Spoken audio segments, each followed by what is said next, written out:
Okay, since people actually watched my Godzilla review rant thing, I thought I would try and do that with most films I saw when they first came out. So, I saw X-Men Days of Future Past the other day, so I'll do that with that movie. Bearing in mind, this will be spoiler filled once again. Once again, it's only my opinion, you may not share it if you don't. Feel free to say why in the comments section. See what you think of the movie. So, I'll start with the positives. Hugh Jackman, still think is just the perfect Wolverine. I think he's great in the role. Michael Fassbender and Ian McKellen, they're once again perfect Magnetos. I think they're really good in the film. Patrick Stewart, perfect Professor X, James McAvoy. Whilst I don't appreciate what they did with him in the movie, I still think he's great in the role of Professor X. Mystique, they actually give kind of more of a role to in this film, and they kind of continue her character arc throughout the film, so that's good. Peter Dinklage acts his character well. He plays a good villain. And Josh Hellman, solid as striker, doesn't really get a lot to do, but he plays military guy very well. Blink has cool powers to see with like the portals and stuff. The Sentinels are cool in the film while they're there. And the Pentagon Great breakout scene is probably the best scene in the film. It is quite brief, and it's probably only that good because of the music choice they chose, which I think is pretty genius and gives it a good comedic value. So those were the positives. I thought I'd get those out of the way first, so you don't think I hate this film. I don't. If I was to rate this film, I'd give it 5 or a 6. 5 being average, probably a 6. I think it's above average. However, I think there are negatives that not many people have addressed, bearing in mind these are my opinion. So, Peter Dinklage as the villain has no motivation. Stryker in one scene even is like, man, you really hate mutants, don't you? And he says basically yes, and that's it. You don't know why, he just kind of hates them.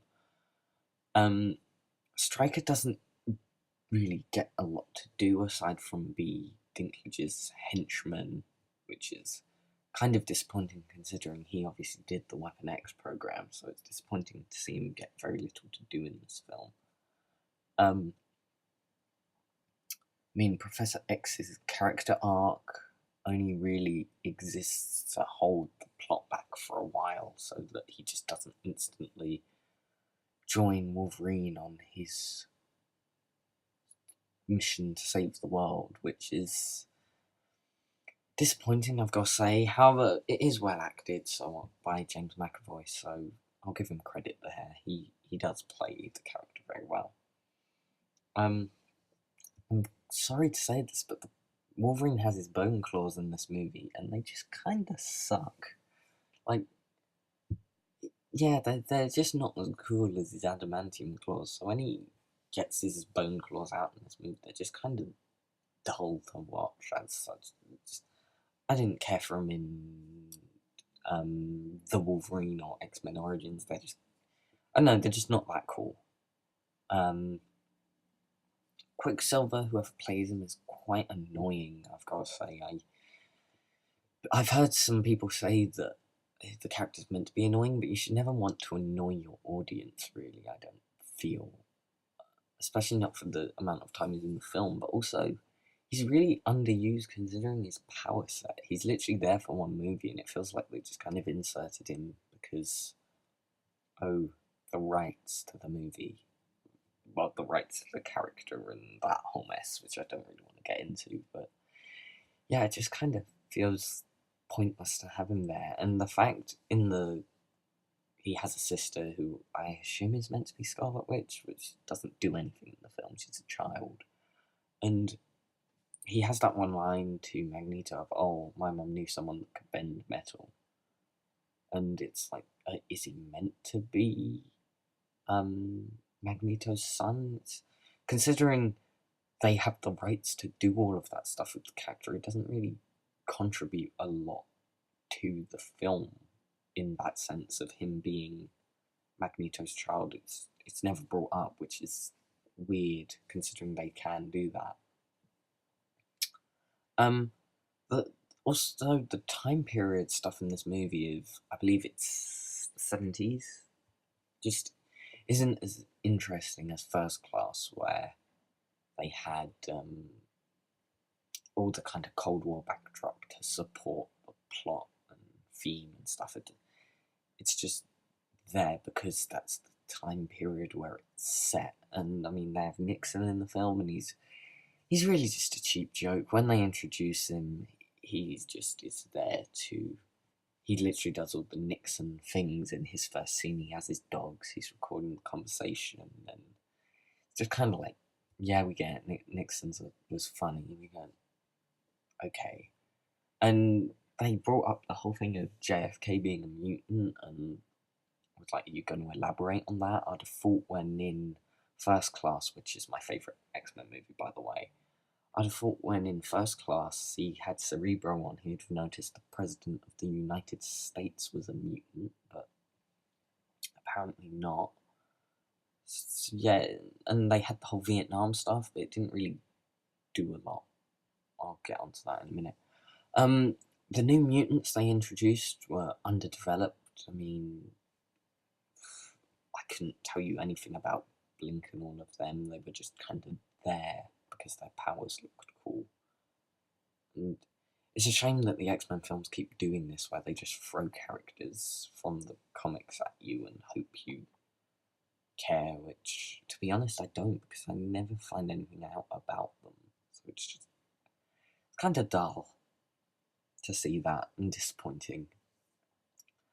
Continuing on, the Vietnam section, where you've got Toad and Havoc and all of them in Vietnam.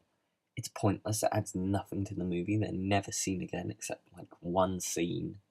It just kind of came out of nowhere, and I was like, oh, okay, that served no purpose other than for Mystique to find the files, which she could have done anywhere. Like, yeah, that was disappointing to see. Another big problem I had with the movie is they have the same argument in every X-Men movie of, is Professor X's way right or is Magneto's way right? And I'm kind of bored of it now. The only movies I didn't see it in were the Wolverine and X-Men Origins. Like, it was best handled in First Class in my opinion, but yeah, in this movie, Professor X doesn't really have reason to it. It's just like, which way is right? Although, should we be friends with the mutants? Although every time the mutants make friends with humans, they get betrayed. It just doesn't really work in this movie, and it's dull to see this series get bogged down in that. No one wears a costume in this movie in the past, except Magneto, whose costume looks crap compared to the really awesome deep red costume we got in First Class. So it's disappointing to see that step back from First Class, where they had the classic yellow costumes, which I thought looked really good in film. So that's a shame to see. And the future costumes are just boring black Kevlar, so those weren't very interesting to see either. Plot-wise, the Mystique gene doesn't make sense when they're trying to get to allow their Sentinels to get powers off of other mutants. I was like, shouldn't that have been Rogue's gene? Because Mystique's gene just allows them to change how they look, whereas Rogue's gene allows them to take the powers. So it was strange to see that error in the plot. And Kitty Pryde's powers, just her time travel powers, just kind of come out of nowhere. She didn't have them in the final step, whatever it's called. So it's odd to see that she just kind of has them in this movie and it's not explained. Um, and my biggest problem with the movie, which I hate, is what was done with the First Class mutants, where 90% of them are just murdered for no reason. Like, literally, no, they're just there, and it kind of just feels like Bryan Singer is going, my X-Men are the only true X-Men. And it's a shame because it ends up in the film, we don't get any interesting mutant powers to look at. Like, the the Azazel scene from First Class is one where he kills everyone in the base. Is one of my favourite moments in an X-Men movie. So it's a shame to see that disappear, and yeah, they were just kind of all murdered off screen between films, which is really just disappointing to see. Um, and it feels like this film just exists to fix, I use quote marks there, the timeline, which basically translates to get rid of X-Men 3. There's so many continuity issues between the films still, which is so strange to see considering, unlike, I don't know, Disney's Marvel, where they have a ton of different types of superhero to deal with, the Fox can't get right just the X-Men.